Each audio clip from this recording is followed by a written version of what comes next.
É Deus, o homem e a terra. E essa que é a beleza e toda a magia do vinho.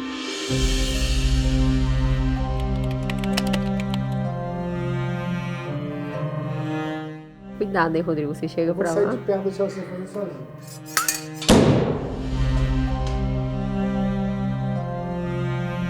A nossa jornada nos traz hoje aqui a região de Champagne, na França.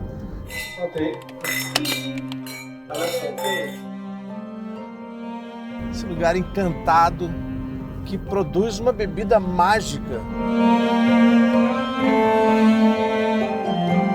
Eu vou nessa viagem acompanhado da Marina Gilberti, que está aqui do meu lado. Que bom que você está com a gente, Marina. Prazer estar aqui com vocês.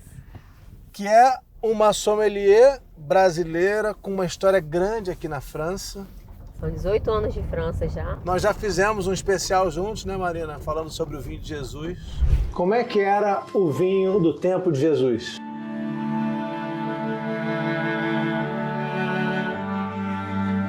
Certamente um vinho natural, sem artifícios, um vinho que era uva fermentada, com muita energia e também com energia boa e energia da luta daquela época. Então cada garrafa é única, porque o vinho é vivo. A Marina tem uma história muito grande com a fé católica, ela é muito ligada à religião. Eu achei que ia morrer, então eu tive exatamente a sensação que em 3 minutos ou 5 eu não estaria mais nesse plano aqui. E aí nesse momento eu já entrei em convulsão, oxigênio, e é isso que eu ainda lembro de eu estar assim, como fosse uma espécie de um túnel onde o meu pai, que é morto, estava no teto, como fosse assim, tô aqui, tá tudo bem. Só que eu tava naquela coisa maternal de eu parir 2 crianças. E você vai deixar eles porque você vai morrer. Não posso deixá-los, não é o momento.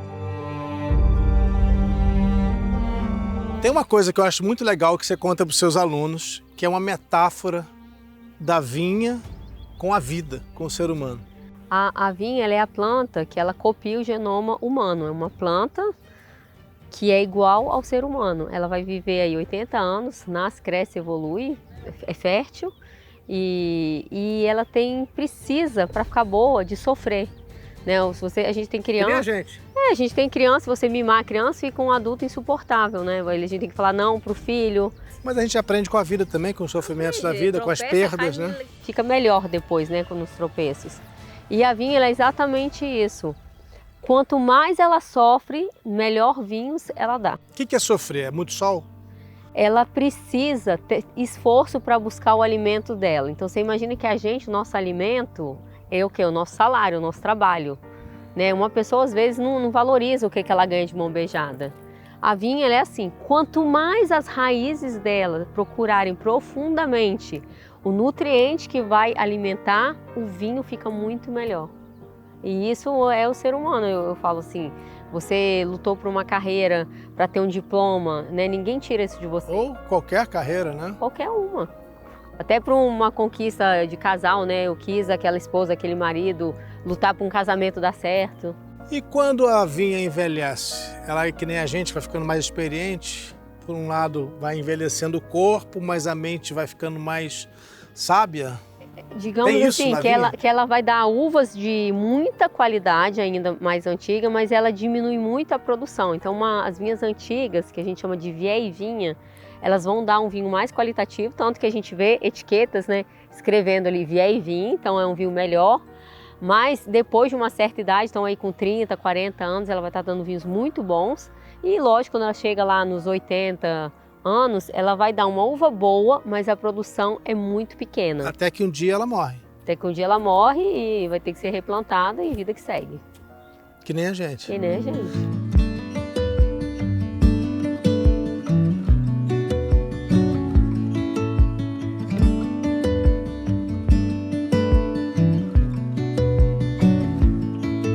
A Marina está nos trazendo aqui para conhecer a Champagne Drapier, que tem algo muito especial, uma cave muito especial aqui embaixo que foi criada ainda no tempo de Bernardo de Claraval. Sim, essa cave deles, ela é da época da Idade Média e diretamente ligada aos monges da época de São Bernard e a abadia aqui da região. A gente vai conhecer, né? Vamos conhecer tudo isso.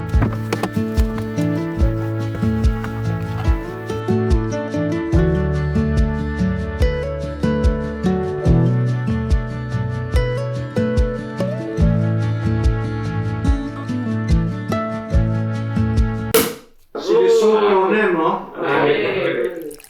Au Champagne, quand on dit, on entend ce bruit, on dit oh, quelqu'un m'appelle. Et comment vous avez arrivé la famille ici? Alors, la famille de Drapier est en Champagne depuis plusieurs siècles. Nous étions marchands de draps à l'origine, la draperie. À votre santé. Ah oui, Santé. Santé. À la santé. À la santé. Merci Marie-Claire, merci Marie-Claire. Merci. Merci. Santé, lui, regarde, il veut voir aussi. Oui, voilà, oui. Et entre vous, il y a une spécialiste dans le vin précisément, ou tout vous connaissez bien le... Alors, c'est lui, c'est Hugo le spécialiste. Aujourd'hui, c'est Hugo le spécialiste. C'est lui qui fait le vin. On travaille ensemble, hein. Papa c'est le patron. Donc c'est lui qui a le dernier mot. Et puis Plus pour longtemps. Plus pour longtemps. Et on travaille ensemble, donc on déguste souvent ensemble. Avec Charline, avec Antoine, donc on connaît tous très bien le métier.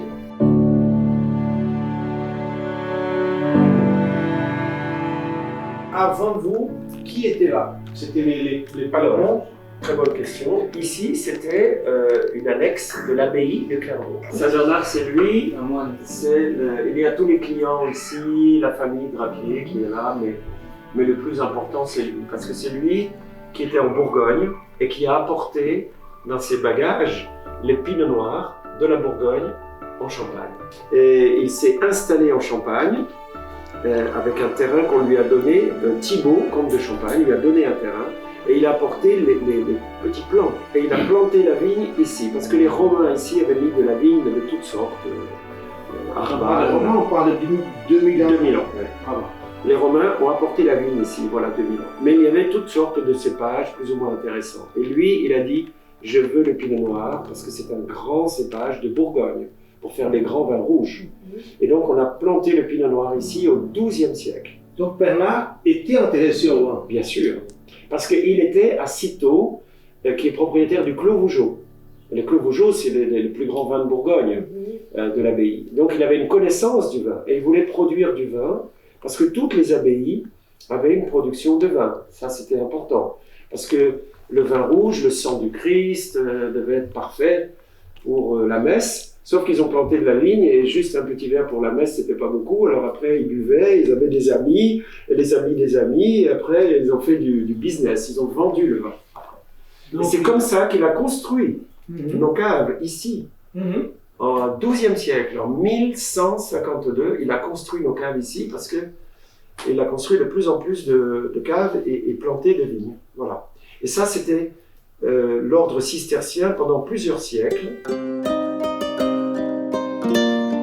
Et pour vous, comment vous voyez Saint-Bernard?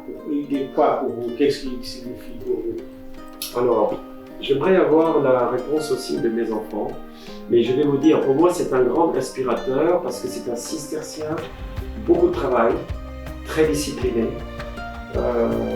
vraiment pas de fantaisie, pas d'argent, mais beaucoup de travail. Et l'argent réinvesti dans l'exploitation, dans la construction des caves. Mais en même temps, il aimait beaucoup les plaisirs. Le plaisir du vin, le plaisir de la nourriture, mais un plaisir intelligent, un plaisir pas de tomber ivre-mort par terre, que 900 ans après sa venue, on a toujours le même cépage, on a la même cave, et on continue dans cet esprit. Et le champagne, particulièrement, est un vin d'esprit. Parce qu'on a prouvé scientifiquement, les docteurs ont prouvé scientifiquement que le champagne, son gaz carbonique, montait dans les sinus et donnait plus de joie à la tête. Et c'est un vin qui va moins dans les veines et dans le corps. Le Bourgogne, les cognacs sont des choses qui vous réchauffent le corps. Bon, ici, Bourgogne, cognac, non, jamais. C'est très bon, c'est autre chose, c'est autre chose. Et le champagne, c'est quelque chose qui monte. Et vous avez, quand vous buvez du champagne, vous avez les yeux qui brillent, vous avez les sinus. C'est vrai l'histoire que Louis XIV. Oui, on a commencé à servir des vins ici de la région, à Louis XIV, et il y a des vins pétillants qui se servaient à Versailles, bien sûr. Mais Louis XIV, il avait tous les fruits, tous Mais les c'est vins. grâce à lui quand même que le Oui. champagne est arrivé sur C'est le grâce tableau à lui. royal, oui. Il est devenu très riche, et cette salle ici a été construite à l'origine, à la fin du règne de Louis XIV, 1663. Et c'est à cette époque, c'est vraiment à cette époque, que les vins pétillants de Champagne ont commencé à Versailles. Ça a été le premier ambassadeur, parce que tout le monde venait à Versailles. Et là, il s'est dit, mais qu'est-ce que c'est? Et on appelait le vin d'ailleurs saut de bouchon. Parce que quand on sortait le bouchon, il sautait comme ça. Et c'était la joie. Et c'est là qu'on a Et en commencé. plus, c'était le vin des rois, parce que Reims est l'endroit où on sacrait les rois. C'est quel âge pour donner un peu de champagne à l'enfant? À la naissance. Ah ouais, Moi j'ai donné, c'est la première chose qu'ils ont bu mes enfants en sortant du ventre, c'est du champagne. c'est vrai. Avant le lait, c'est le champagne. Et on a juste une goutte, juste une goutte. On prend dans le verre comme ça, on trempe le doigt et on met juste une goutte sur le. Avant le lait? Oui. Oui. Merci. Allez, santé! Vous allez regarder un petit beauté, regardez. Se você está gostando desse vídeo, aproveita para curtir e se inscrever no nosso canal. E se quiser se aprofundar e apoiar o Jornada Infinita, vem conhecer os nossos cursos no rodrigoalvarez.site.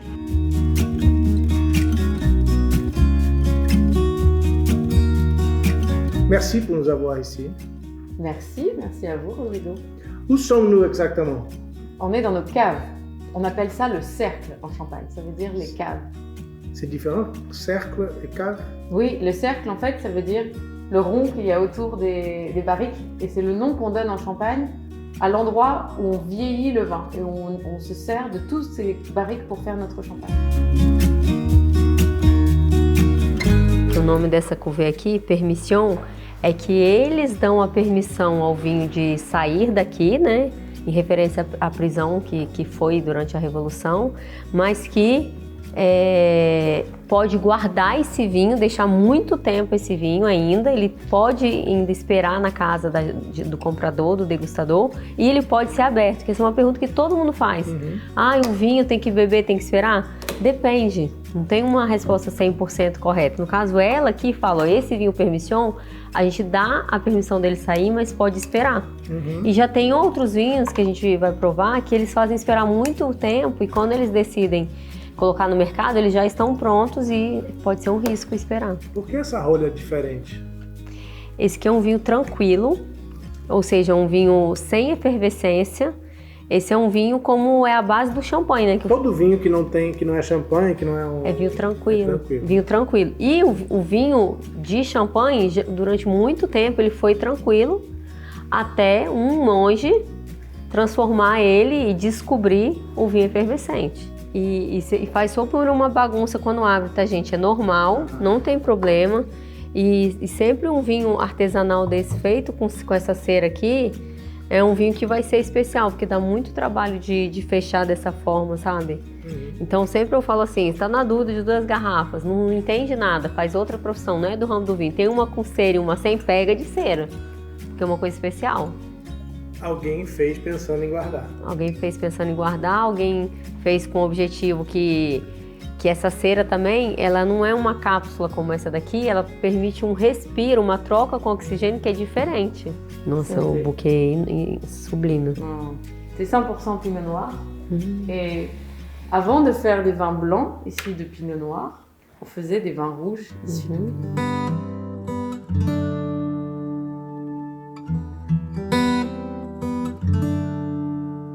Marina, o meu entendimento de quem gosta só de degustar e não entende, é um vinho ácido, que eu sinto muito a terra. Me parece que eu tô... A terra não, aquela pedra que a gente viu lá, aquela mineral, pedra é isso? Jurassique. Eu já ia perguntar, como a gente tem a oportunidade de estar com a Charline aqui, que isso é raro, você provar o vinho com a pessoa que faz. Ele, na verdade, ele tem um aroma ali de estábulo, um aroma que remete ao vinho natural. E provavelmente esse aqui, em 2018, é um vinho que eu posso decantar. Esperar uma hora ele vai mudar, diferentemente de vinhos antigos. E esse é um nariz que, para um degustador que não entende muito ainda, pode se assustar. É um nariz, é um aroma de vinho natural, que é o aroma da natureza. É a mesma coisa que alguém que toma um café só com açúcar e de repente vai tomar um café puro. Esse é o café sem açúcar. Esse é o café sem açúcar. Às vezes a pessoa fala, não é bom, não é isso. Não, calma, que né, às vezes você não tem o conhecimento ainda para entender isso, mas é o vinho natural. Hoje em dia a gente vive num mundo tão superficial, as pessoas têm que estar extremamente filtradas, mostrando uma coisa que elas não são naturalmente. Isso, o vinho ele é assim. Ele é o contrário, ele é o natural. Ele é o natural e esse aqui faz bem para a saúde.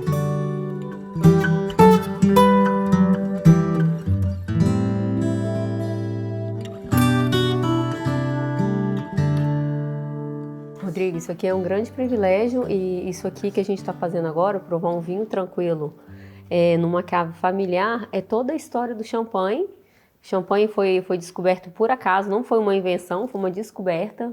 No tempo do Bernardo de Claraval, era esse vinho. Era assim, não tinha efervescente. O vinho chamava champanhe, né? Chamava vinhos de champanhe, né? Vinhos que o champanhe é um vinho, ou tranquilo como esse, que não tem efervescência, ou efervescente. Mas foi lá no final do século XVIII, 1780, por ali, que um monge, que era responsável da abadia de Auvilliers, que foi o Dom Perignon, que viu essas garrafas explodindo e foi beber. Explodindo? As garrafas explodiam por causa da pressão atmosférica, elas não suportavam aquela pressão. Aí ele disse, não tá bom. Não, ele bebeu, e muito pelo contrário, ele bebeu e falou, estou bebendo estrelas. Ele gostou e achou aquilo mágico. E foi aí que nasceu o champanhe, a partir de um monge, né? Os monges estudavam muito, eles tinham precisão. Celui-là, c'est le perpétuité. Perpétuité. O que ela está explicando é que, esse vinho se chama perpetuidade porque na mesma garrafa a gente tem várias colheitas, vinhos de várias épocas diferentes que eles vão guardando e juntando para fazer esse vinho. E esse nome Perpetuité é uma homenagem que eles fizeram à abadia daqui, que foi uma prisão num período, mas é um método, Rodrigo, que chama Solera. No nome no mundo do vinho a gente chama um método de perpetuidade, Solera. Cada ano vai acrescentando um pouquinho de vinho e fica uma coisa única. Tem, na verdade, a legislação de champanhe, ela autoriza a comercializar após 15 meses. Só que esse champanhe em 15 meses não é o tempo necessário. Como tudo na vida que a gente estava conversando sobre a vida, as videiras, tudo necessita tempo para você atingir o objetivo, para você ganhar alguma coisa, para você ficar resiliente, forte. O champanhe não é diferente. Né? Então aqui a gente vai provar um champanhe muito especial, mas não são 15 meses, porque 15 meses você conquista a mediocridade. Aqui é 4 anos. E todo o champanhe bom, ele nunca vai ficar o mínimo necessário da legislação, ele sempre vai ficar muito mais. Por que você apareceu com essa espada na mão? Isso aqui é um sabre, não é uma espada, é um sabre da época... Desculpa, minha ignorância. Isso é da época de Napoleão, e esse aqui é um verdadeiro mesmo, que pertenceu aos súditos lá, os companheiros de Napoleão Bonaparte. Ele pertence aqui à vinícola Drapier. E o Napoleão dizia uma coisa, que a gente precisa disso também. Ele dizia que o champanhe, a gente precisa dele na derrota, mas a gente merece na vitória. Ou seja, sempre, todos os momentos. E em homenagem à França e à região de Champagne, a gente vai sabrar essa garrafa aqui. Cuidado, hein, Rodrigo? Você chega pra lá. Vou sair de perto do seu sozinho. É mágica esse sabre? É mágica, é o sabre de Napoleão. Esse é de verdade, tá? Olha só, a Marina cortou perfeitamente aqui. Não tem nenhum risco de Tem vidro. treinamento para isso, Marina? Tem um treinamento. Olha, tem que ter prática, então se você não é acostumado, não faz. Mas aqui, Rodrigo, encosta aqui, ó. Encosta aqui. Você tá vendo a junção do vidro? Uhum. A gente tem que fazer identificar, cuidado aqui em cima, que aqui machuca. Mas essa junção do vidro é a parte mais fraca do vidro. E eu, sabendo onde que ela tá, é exatamente nesse ponto que meu sabre tem que bater. Esse é o segredo. Contando aí pra turma. Perfeito. tá? E a garrafa tem que estar bastante fria. Se ela estiver quente, tem um risco aí de estar quebrando a garrafa, machucando. E uma coisa que eu falo para todo mundo fazer cuidado é que não tem risco do vidro entrar, mas uma vez que eu abrir minha garrafa, isso aqui é uma arma, tá? Então esse vidro aqui ele corta. Então aí uma pessoa vai e toma conta do serviço. Não faça em casa.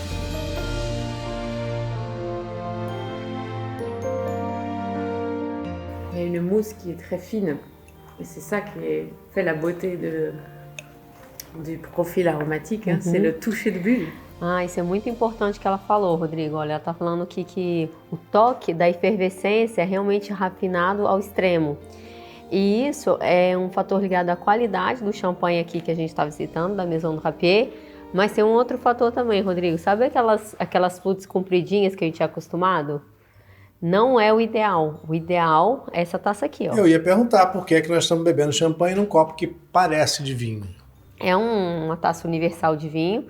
É um champanhe tão magnífico, com muito aroma, de qualidade. A gente precisa que o aroma seja oxigenado. Eu preciso desse oxigênio entrando aqui para eu ter prazer. E por que que todo mundo pensa que champanhe se bebe na outra taça?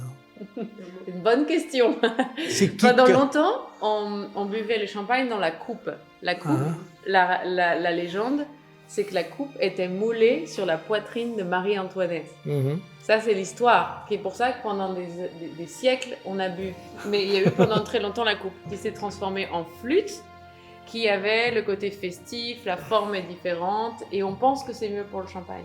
Mais non, et donc maintenant, depuis plusieurs années, on sait qu'il vaut mieux boire dans des verres à vin. Eu acho que as pessoas tiveram alguma informação errada em um dado momento. A gente está falando aqui de prisão, de abadia, e eles queriam emprisionar a efervescência para evitar que isso saísse. Mas nada adianta colocar presa a efervescência, porque a gente precisa de oxigênio para revelar os aromas. E por isso que essa taça aqui é ideal.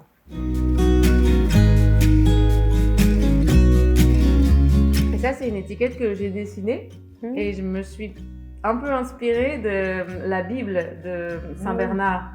Il l'a créée, c'est en luminure. Saint Bernard était quelqu'un qui aimait énormément la nature, la forêt surtout. C'est quelqu'un qui s'est inspiré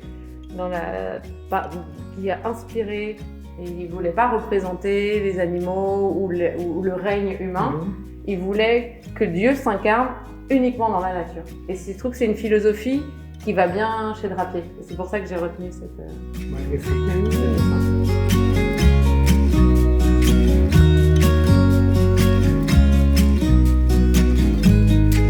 E a questão das regras aqui? Você estava contando agora no carro.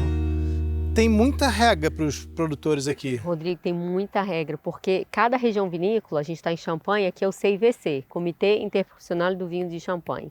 Ele vai determinar o primeiro dia oficial da colheita. Então, assim, você quer estar com a sua equipe de produtores, tudo pronto para fazer a colheita, você não pode. É determinado por um laboratório que vai analisar a uva, a frutose, isso para a gente beber um champanhe bom. E a quantidade de uva por parreira? A quantidade também. Cada pezinho de uva ali, ó, a gente está na primavera, ele vai ter um botão que a gente chama de bourgeon. Esse botãozinho vai virar um cacho de uva. E não pode deixar ter muitos cachos, porque senão o nutriente dilui e a qualidade da uva não é bom e o vinho fica diluído. Você estava fazendo uma comparação, você teve gêmeos? Eu tenho gêmeos. Eu falo assim que no meu corpo de gêmeos, os bebezinhos tiveram 2 quilos, mas foram 2, né? Então foram 4. Foram 4 quilos só de criança. Aí tem a placenta e líquido. E um dia até uma médica falou assim, pô, você, filho com 2 quilos, o que aconteceu? Com 9 meses? Aí eu falei, não, calma, foram gêmeos. Aí ela falou, tudo bem. E a vinha é isso, ela é muito parecida conosco, com o ser humano, porque se tiver muitos cachos, não vai dar cacho com nutriente suficiente. Então, o homem que vai trabalhar em conjunto, né, com a natureza, o vinho que a gente bebe, ele é esse conjunto. É Deus, o homem e a terra. E essa que é a beleza e toda a magia do vinho. Né? Deus está aqui nesse clima aqui, que vai determinar o sol, a chuva, o homem vai trabalhar isso e a força da natureza.